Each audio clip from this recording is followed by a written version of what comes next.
We're live. Okay.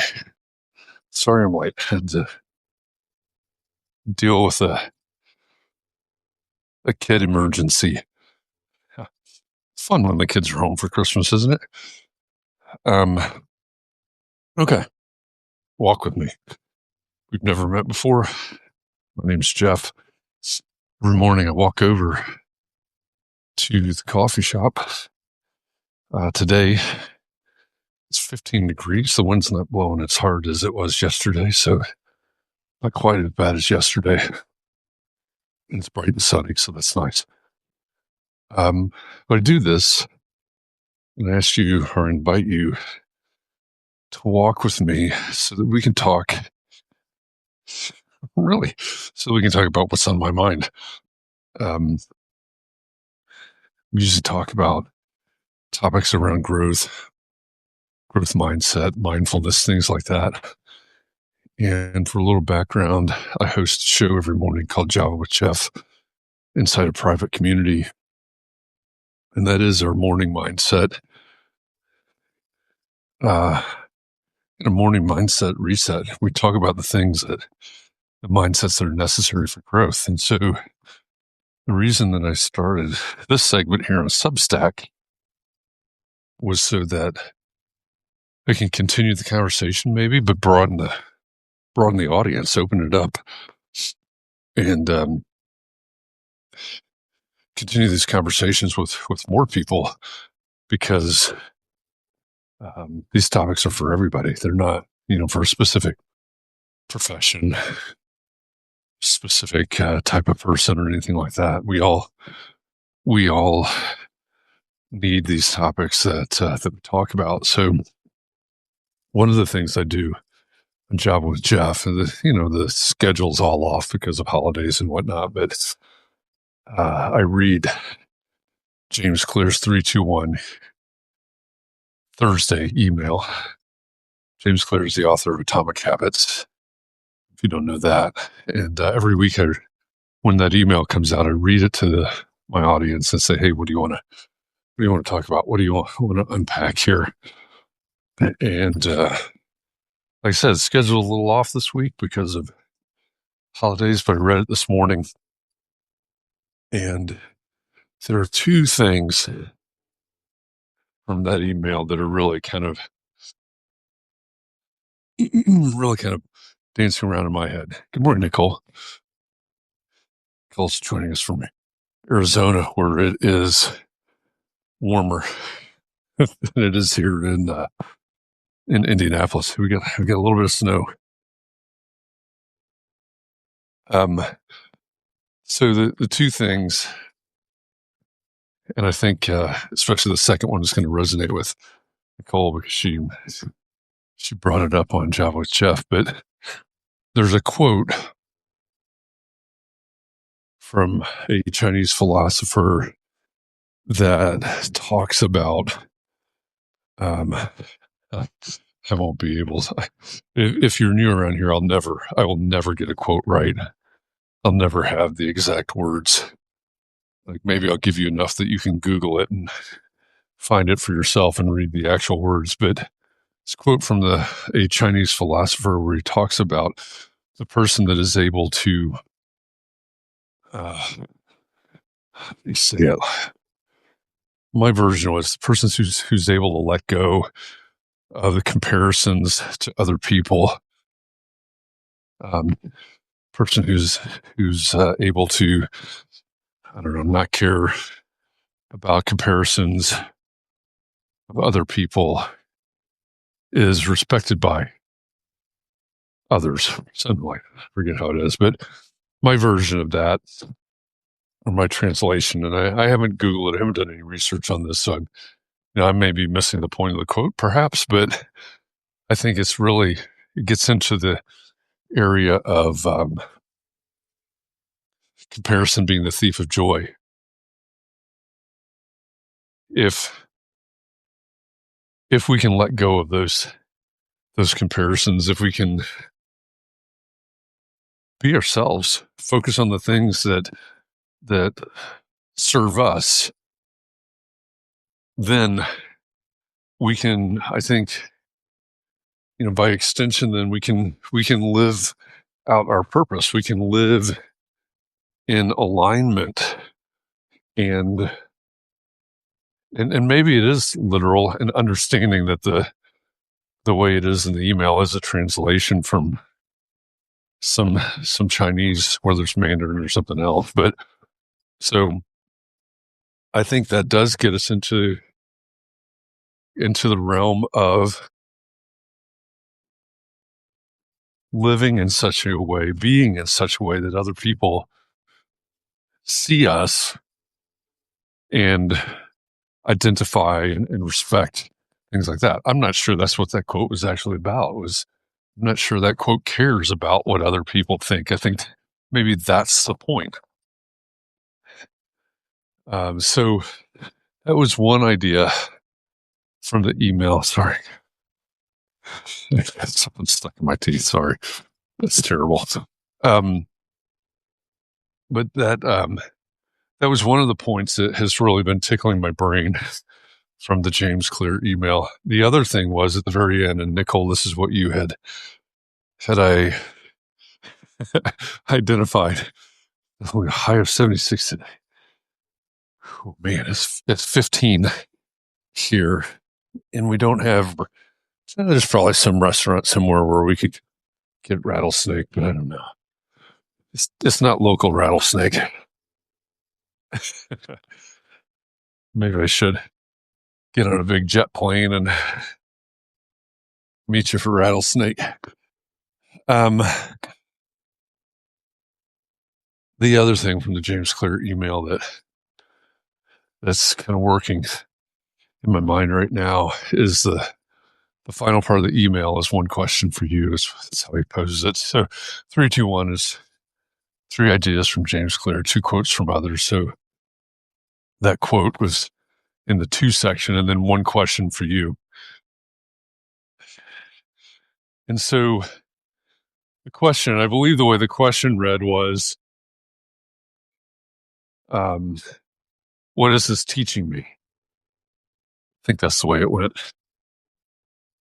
And I love that question because I think it's something we ought to be asking all the time. Yesterday, on this walk, we talked about when we get stuck in this is the way it should be. When we get stuck in our expectations, which is inherently judgmental. We get stuck in the judgment of this is right or wrong. It should be like this, that, or the other. And I think a valuable question in times like that is, it may start with, why do I think that's the way it should be? But ultimately, I think what it comes down to in relation to this question is, what does this teach me? What does the fact that I'm stuck in this, I'm stuck in this is the way it should be. What is that teaching me? What is that telling me about my perspective? What is that telling me about my needs? So I like that. What is this teaching me question for a lot of context. And so for today, if I were to tie that back to the quote from the Chinese philosopher, which I've completely butchered, if I'm comparing myself to others or to something else, my business, my relationships, another person, the way that I'm eating or exercising, the way that I look, the way that I'm doing things, however you're framing that up, if I'm living in comparison, maybe, what is that teaching me? What is that telling me about myself? Right? If I'm comparing myself to others, that's kind of interesting. I'm comparing myself to others. And if I say, This is the way it should be. What is that telling me? What can I learn from that about what I need? Why do I feel like things need to be that way? The, I mentioned yesterday that there's a young person in my life that gets stuck in that the way it should be um, frame of mind a lot. And so maybe the next time that pops up and we have a conversation about it, maybe the question is, what is it that you need that's causing you to think that way? Well, this person should do this in this way. Okay, why? Why? What does that have to do with you? What is that? What if they did it that way? What? How would that help you? I don't know if that's the exact right way to say that, but what need would that take care of for you? Would it, I don't know, maybe maybe it's just about being right in some instances, but is there something, is it about being right? Is it about making things easier for you? Is it about showing up in a certain way? I think those types of questions are really valuable for us to ask, because if we can answer those questions, I think it shows us, it reveals a clearer path forward for our growth. Oh, well, I think when I say this person should act like that or talk like that or show up like that, I'm thinking that because of this need. Okay, well, what is that teaching me? Well, I have this need, or I have this feeling because that's an obstacle between me and growth. Does that make sense? It's just kind of playing out in my head that way. That's an obstacle to my growth, right? If I have this need, it's not being met for whatever reason. And, ultimately, I believe we probably have to take responsibility for that need. But that's what's standing between me and growth. Ryan Holiday, who I reference a lot, author of The Daily Stoic, Ego is the Enemy. He's also got a book. He's got like 6 books maybe now. But one of his books is The Obstacle is the Way. Think about, all of the things that we come up against. And there's certainly in all of Ryan Holiday's work, I saw him referenced recently as a modern American philosopher or something like that. And really, and this is not to take anything away from Ryan Holiday, because I respect and enjoy his work. Absolutely. And so I'm going to say all he does, but that's not in an effort to diminish what he does. But all Ryan Holiday is doing is taking Stoic philosophy and applying it to modern day scenarios. All these ancient Greeks and Romans, especially the Romans, I guess, Marcus Aurelius. I want to come back to Marcus Aurelius for a minute. But, right, how do you apply their thinking, the things that they said, their Stoic philosophy to 2025? Whether you're in the United States or anywhere in the world, right? That's what Ryan Holiday's doing. And so he's got this book called The Obstacle is the Way. Again, Stoic philosophy for modern day, basically. these obstacles that we meet, we can't have. We can't just follow the easiest path. We can't just follow the path of least resistance. Now, he'll make a distinction. I think it's an important distinction. Where are we creating the friction, and where's the real friction? And that real friction basically is the obstacle. Right? It's okay. This is where I see the roadblocks. My growth is going to come from finding a way to overcome those roadblocks, over, around, under, through, whatever, right? So I think that's part of maybe that's why I'm drawn to that question from the Ryan, or from the James Clear email, is the idea, what is this teaching me? If I pair that up with the being stuck in the should be, or if I pair that up with the comparison mindset, what do those things, when I say it should be like this, or what I'm seeing in the comparison, what is that telling me about myself? What is that teaching me? I think it probably reveals the obstacles. That's how I think all this ties together. Okay, I'm almost to the coffee shop. Can't feel the fingers on my left hand. I'll have to wrap them around a little Dimitas espresso mug here in a second. But Marcus Aurelius. Oh, let's see, what does Nicole say?